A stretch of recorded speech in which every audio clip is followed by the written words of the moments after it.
Est-ce que vous pouvez peut-être commencer rapidement par vous présenter? Je m'appelle Mathieu Détrel, je travaille à la protection judiciaire de la jeunesse sur le territoire de la Guyane et plus précisément à Cayenne. Et je suis professeur technique dans une mission insertion. Donc on prend en charge des jeunes sous main de justice, principalement entre 16 et 18 ans et principalement des garçons. Vous utilisez Eva dans votre activité. Est-ce que vous pouvez un petit peu nous en parler, nous expliquer comment vous l'utilisez auprès des jeunes que vous accompagnez? Ça fait un peu plus d'un an maintenant, je pense qu'on utilise Eva. C'est un outil qui nous permet, nous, de faire de l'évaluation sur les jeunes qu'on reçoit. Donc, c'est souvent quelque chose qu'on utilise au début de la période d'accompagnement avec le jeune. Au départ, c'était principalement pour le niveau scolaire. Et en fait, on s'est rendu compte que l'outil Eva il présentait d'autres avantages, notamment sur le champ des compétences liées à des compétences professionnelles.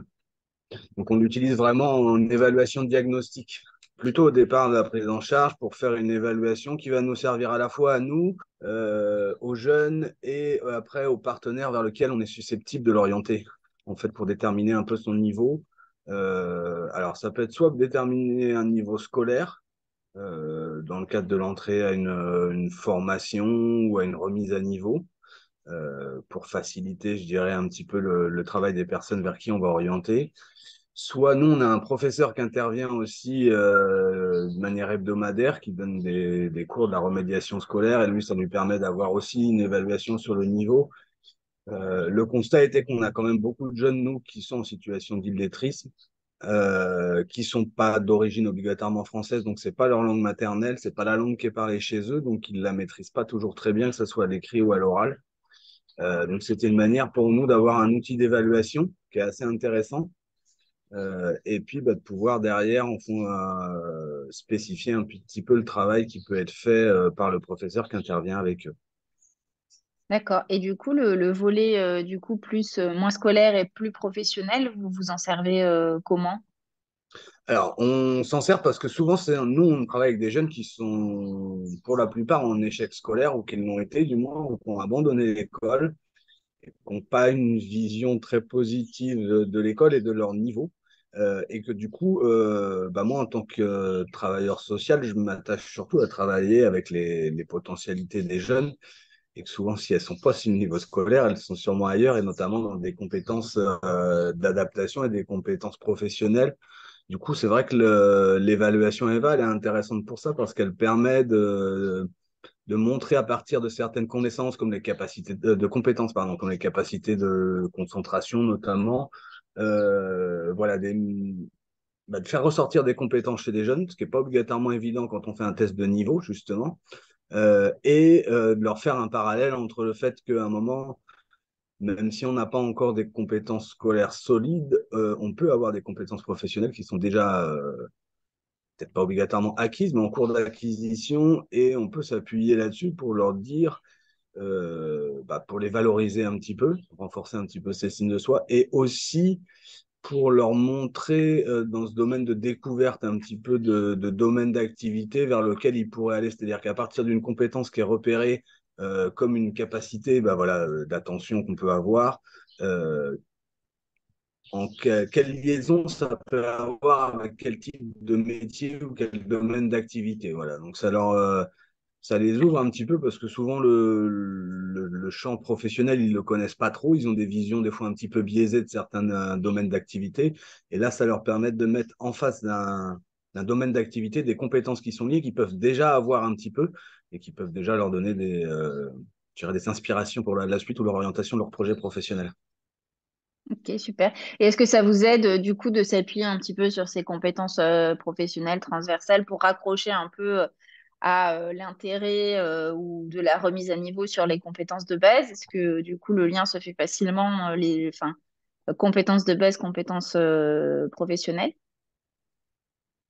Exactement, parce qu'à partir du moment où il y a un projet, il y a une envie au niveau professionnel, on sait que ça va développer un peu plus de sens. Souvent, c'est ce qui leur manque, en fait. Même quand on fait des cours, nous, on est très axé sur quelque chose de pratico-pratique qui est en lien avec, avec le milieu du travail et qui tout de suite trouve un peu plus de chance chez eux. La première perception, quand on leur dit qu'on va faire une évaluation, c'est jamais très très positif parce que bah, ils ont un peu une crainte parce qu'ils savent bien qu'ils ont un niveau souvent qui est assez faible. Au début, il y a des appréhensions, je dirais, mais qu'on lève assez vite. Et le fait que ça soit assez facile à prendre en main, que c'est pas totalement didactique, bah, ça, c'est un peu plus facile pour eux en termes d'approche. Nous, on fait l'analyse des résultats avec eux.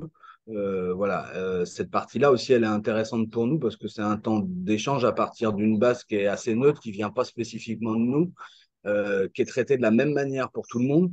Et que du coup, bah, voilà, à partir de là, nous, c'est des points qui permettent aussi pour eux de s'auto-évaluer et de découvrir à un moment des niveaux de compétences qu'ils n'avaient peut-être pas soupçonnés. Est-ce que vous avez une belle histoire ou une anecdote ou quelque chose qui voilà, vous revient en tête sur une passation d'EVA avec un jeune, quelque chose qui vous a amené une découverte ou une discussion, enfin voilà, un peu une belle histoire. Ouais, ouais, enfin, je pense que c'est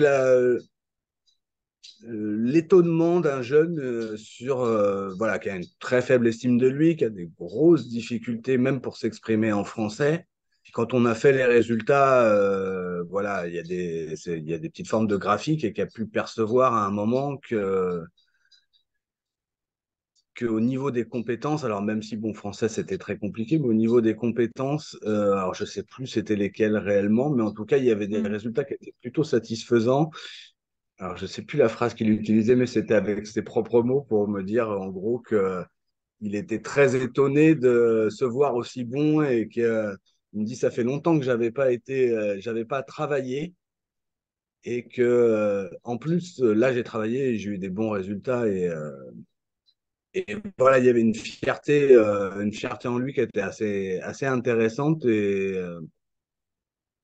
que ça a été le début d'une remobilisation qui était plutôt positive pour lui euh, et qui lui a permis, enfin voilà, il est parti travailler dans la logistique aujourd'hui et il y a ce test-là, enfin dans la partie du test là où il faut tout classer, je ne sais plus comment vous appelez ça, Hmm. mais il a Savoir-faire. super bien réussi étonnamment et, euh, et du coup je pense que ça lui a, enfin voilà, on est parti en rigolant en lui disant bah tu vois, tu pourrais ranger dans les rayons, tout ça et 2 semaines après, je faisais un stage dans un magasin où justement, je faisais de la mise en rayon, état de stock et tout. Et c'est ce qu'il a développé comme projet professionnel. Donc voilà, c'était plutôt un moment où, voilà, où l'outil là vient permettre de faciliter une remobilisation, une réorientation, redonner du sens à un jeune qui se sentait un peu perdu et pas en capacité de. Voilà.